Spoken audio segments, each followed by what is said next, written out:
Mesdames et messieurs, bonjour. Carole Guéchy, je suis déléguée ministérielle à l'accessibilité au ministère de la Transition écologique. Je suis heureuse d'être, ne serait-ce qu'en vidéo, avec vous. J'ai eu le plaisir, en octobre dernier, d'être aux rencontres de l'ACTAS. Malheureusement, cette année, il m'était impossible de me déplacer dans la mesure où nous avons le salon autonomique à la porte de Versailles, qui se tient donc à partir de demain mardi jusqu'au 8 juin, et auquel je devrais assister. Donc, c'est par vidéo que je vous envoie un petit message et surtout faire un point avec vous sur les annonces qu'a fait le président de la République lors de la conférence nationale du handicap qui s'est tenue le 26 avril dernier. Nous en sommes à la 6e conférence nationale du handicap. Elle a lieu en général tous les 3 ans et c'est vraiment l'occasion pour le président de la République de de redéfinir ou de préciser la feuille de route. En l'occurrence, il s'agit de la feuille de route du 2e quinquennat. Dans les objectifs qui ont été affichés par le président de la République, évidemment, la question a tourné autour de la façon de faire tomber les obstacles pour rendre effectifs les droits des personnes handicapées. Je rappelle que le handicap est toujours en France la première cause de discrimination. Et pourtant, je dirais en matière légale, la maison est quand même construite. Les lois existent, les règlements existent. Nous avons vraiment, je pense, de la matière pour faire appliquer ce droit, ces droits. Et pourtant, comme l'a reconnu d'ailleurs la présidente de l'Assemblée nationale, Madame Yaël Braun-Pivet, ce week-end, alors qu'elle était en déplacement en Côte d'Or dans un ESAT, effectivement, elle-même a reconnu que le législateur fait des lois, mais que malheureusement, elles sont insuffisamment appliquées. Pourquoi? Parce que, il faut le reconnaître, il faut l'avouer, c'est difficile, souvent par manque de moyens, également aussi par manque, je dirais, de volonté politique. Et puis parce qu'une loi, une fois qu'elle est décrétée, il faut l'appliquer dans la vie quotidienne. Et là, on se heurte à énormément de difficultés techniques et également de consensus avec beaucoup d'acteurs qui peuvent être concernés. C'est pour ça, c'est la raison pour laquelle je dirais qu'en matière de handicap, mais ce n'est pas le seul domaine, on le voit également dans le domaine de l'égalité homme-femme, on a un travail qui est long, parfois jugé trop long, et qu'il faut continuer, je dirais, à faire avancer. La Conférence nationale du handicap 2023, elle a mis à l'index 10 engagements qui tournent autour de 4 grands thèmes. Bien sûr, il y avait l'acte 2 de l'école inclusive, le plein emploi pour les personnes en situation de handicap. Je rappelle qu'il y a aujourd'hui 13% de personnes en situation de handicap qui sont au chômage. Il y était question bien sûr de la simplification des parcours et de l'offre médico-sociale. Et le sujet qui m'occupe particulièrement, celui de l'accessibilité. Alors, c'était l'occasion de faire un point tant sur l'accessibilité physique, bien sûr, que numérique. Les deux ont été érigés par le président de la République au rang de priorité nationale. Et sur ce thème-là qui m'occupe, je dirais que nous avons aujourd'hui 2 axes forts qui sont revenus dans la bouche du président Macron. Tout d'abord, le respect des obligations d'accessibilité des établissements recevant du public et également le respect des obligations d'accessibilité dans les transports, quel que soit le mode de transport. Donc c'est un axe qui n'est pas nouveau, mais qu'il faut poursuivre, qu'il faut accélérer, à la fois sur des modes de transport anciens ou sur des ERP plus anciens et à la fois dans une dynamique avec des nouvelles mobilités notamment, et j'y reviendrai. Et puis le deuxième axe qui nous préoccupe également, c'est ce qui concerne l'exemplarité des services publics, que ce soit des services publics de l'État ou des collectivités territoriales, et qu'on parle d'accessibilité physique ou encore une fois d'accessibilité numérique. Et je note que pour la première fois, lors de cette conférence nationale du handicap, toutes les associations de collectivités, que ce soit l'Association des maires de France, les assemblées départementales de France, France urbaine, Région de France, toutes se sont engagées et ont signé une charte avec l'État sur les moyens humains, techniques, financiers, qui vont permettre de mettre en œuvre ces grandes orientations définies dans le cadre de la CNH. Donc c'est une première, ça montre la volonté de l'ensemble des acteurs aujourd'hui à poursuivre, parce que, encore une fois, ce n'est pas le champ d'un acteur en particulier, mais bien le champ de tous les acteurs pour pouvoir mener à bien ces dossiers-là. Je vais peut-être maintenant rentrer dans le détail des mesures thématique par thématique, toujours sous le prisme de l'accessibilité, pour vous donner un peu à voir ce qui va se dessiner dans les prochains mois et années, dans les 3 prochaines années. Alors, dans cette CNH, si on poursuit dans l'accessibilité, il y a 5 mesures qui sont typiquement destinées au cadre bâti. Alors, dans les mesures, je reprends mon dossier. Alors, ce dossier CNH, vous l'avez, hein, il est en ligne sur le site de la ministre, Madame Geneviève Darrieussecq, ministre aux personnes handicapées, et vous avez tout le détail des mesures telles qu'elles ont été actées par le président de la République. Et je vous dirai après comment on va les mettre en musique. Donc, en matière de cadre bâti, vous avez une chose fondamentale, c'est la mise en accessibilité des ERP. Alors à la fois des ERP de l'État, des ERP des collectivités territoriales et des ERP privés. Et sur les ERP privés, le sujet, c'est vraiment les ERP du quotidien, de proximité, ceux qui sont les plus utiles et les plus nécessaires, je dirais, en proximité dans les territoires pour les personnes qui ont des besoins spécifiques ou qui sont empêchées dans leur mobilité de tous les jours. Donc nous allons créer un fonds territorial qui sera doté de 1,5 milliard d'euros et qui va permettre à la fois de financer l'accessibilité des bâtiments de l'État pour ceux qui restent. Alors dans ces bâtiments-là, on peut citer évidemment des bâtiments très emblématiques, les commissariats, les préfectures, mais ça peut être aussi certaines écoles, universités. Nous avons toujours dans ce fonds une partie de ces subventions qui permettra aux collectivités territoriales d'accélérer l'accessibilité des bâtiments qui leur reviennent et qu'elles n'ont peut-être pas pu faire dans le cadre des agendas d'accessibilité programmés. Et puis, donc, une partie reviendra sous forme de subvention aux gestionnaires et propriétaires d'ERP de 5e catégorie, donc encore une fois les petits commerces, les commerces du quotidien, ça peut être aussi des cabinets médicaux, ça peut être de petit artisanat, qui ont besoin d'avoir une meilleure accessibilité de leurs locaux.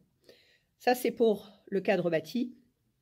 Nous avons toujours en matière d'accessibilité 3 autres mesures qui ont été destinées, qui sont plutôt orientées vers le logement. La principale dont je parlerai ici, qui va être mise en œuvre à partir de l'année prochaine, 2024, c'est une nouvelle prime qui s'appelle MaPrimeAdapt et qui va permettre aux locataires, aux propriétaires, notamment des personnes en situation de handicap, sans condition d'âge ou même de ressources, de pouvoir équiper, adapter leur logement en fonction de la perte d'autonomie, en fonction du handicap. Donc cette prime-là va remplacer tous les dispositifs précédents. Elle sera distribuée par l'ANA et c'est vraiment quelque chose qui va permettre d'aménager soit effectivement la salle d'eau, souvent c'est la première des demandes qui est faite dans les logements, mais ça peut être également l'accès aux chambres, tout ce qui concerne la cuisine également et les meubles de cuisine qui posent parfois problème au niveau de leur hauteur, par exemple. L'accès également au balcon, par exemple. Donc ça, c'est concernant le logement. Enfin, nous avons 10 mesures qui concernent le champ des transports. Dans le champ des transports, nous avons besoin de terminer les agendas d'accessibilité programmés. On est en fin de dispositif ADAPT, c'est un dispositif qui a été lancé en 2015 et aujourd'hui, nous savons qu'il s'achèvera globalement d'ici 2025. Néanmoins, ce n'est pas pour ça que l'accessibilité concrète des transports est réalisée partout et en tout point de la France. C'est la raison pour laquelle, dans le cadre des contrats de plan État-région, les seuils des CPER vont être augmentés pour permettre de poursuivre une dynamique de mise en accessibilité, notamment des gares, dans le domaine ferroviaire, également pour d'autres modes de transport. Donc ça, c'est vraiment cette poursuite de l'accessibilité, elle est valable à la fois pour les ferroviaires, à la fois pour certains métros, notamment les métros historiques, où nous allons davantage parler d'accessibilité partielle. Et puis, avec les collectivités, il est nécessaire de travailler sur une accessibilité de la voirie, et en particulier des arrêts routiers. Parce que, en ce qui concerne les transports urbains, suburbains, par bus ou par car, aujourd'hui, le matériel roulant est accessible. Mais ce qui pose toujours problème, c'est la voirie. C'est l'accès à la station, à l'arrêt de bus, à l'arrêt de car, qui parfois n'est pas qualitatif et ne permet pas de descendre ou de monter en toute sécurité. Donc, avec les collectivités, il va y avoir, notamment dans le cadre de plans d'accessibilité de la voirie, qui vont être lancés, une meilleure prise en compte de ces besoins auxquels nous n'avons pas encore répondu. Par ailleurs, deux points importants qui sont nouveaux dans le domaine de l'aérien. Nous avons mobilisé l'ensemble des acteurs de la filière du secteur aérien et la Direction générale de l'aviation civile. Et il va y avoir vraiment une amélioration de la qualité des services d'assistance aux voyageurs et de l'information aux voyageurs dans le domaine de l'aérien. Et c'est quelque chose qui est très attendu parce qu'on sait que c'est un secteur où la prise en compte du handicap, où la prise en compte des équipements de la personne en situation de handicap n'est pas toujours optimale. Enfin, je dirais que nous avons de nouvelles mesures qui répondent aux besoins d'électromobilité de ce pays.